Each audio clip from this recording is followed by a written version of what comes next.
আসসালামু আলাইকুম। শুনেন আমাদের সম্মানিত কুখ্যাত বিএনপি নেতায় কি বলে শুনেন।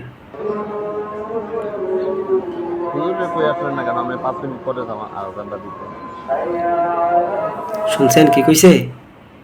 সে বক্তব্য দিবে, এজন্য হুজুরকে গিয়ে বলো যে 5 মিনিট পরে আজান দিতে।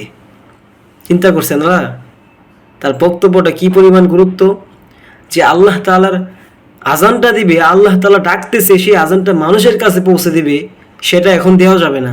বিএনপির নেতা আগে বক্তব্য দিবে, এরপরে আজান দিবে। এই দেশে বর্তমান আপনারা স্বৈরাচারের চেয়েও বেশি হয়ে যাইতেছেন।